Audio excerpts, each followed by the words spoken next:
26. tohoročné číslo novinoch Ruské slovo u rubriky Týždňovník informuje o odlukoch i zaključenjoch prinješenih na schadzki vyvršnoho odboru Nacionalnog sovitu Rusnacoh, a spatra i rezultati konferenciji o položenju nacionalnih menšinoh i međunarodnej naukovej konferenciji kotra otrimana prešloho vikendu u Novim Sadze.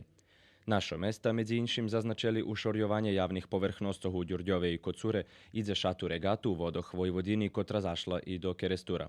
Ekonomija piše jak vypatra produkcija čeri paradičoh u Đurđove i prepilkoh u Šidze i o žatvi jarcu u Keresturskim Hotare. Kultura i prosvita najavljuje festival ruske kulturi Červena ruža, piše o zakončenju školskog roka i dava zvit zos country festu u ruskim Keresture. Rubrika Ljudze, rok i život zakončuje feljton gustoročnici od snovanja RNPD-a, a tu i rozhvarka zo Mirkom Lazorom zo Zlalitju. Na bokoh rubriki Duhovni život piše o aktivnostoh crkovnog odboru Rusko-Keresturskej parohiji, jak preslaveni školjarski djenj u Vodici i o peršej pričasti kotru prijali najmladši u Kuli. Sport među inšim spatra rezultat fotbalskog klubu Bačka 1923 z Đurđova u tohoročnej sezoni. Dodatok u tim čišlje literaturne slovo, a novi recepti i poradi o biscu mož prečitac u rubriki Hladok i horuci tepši.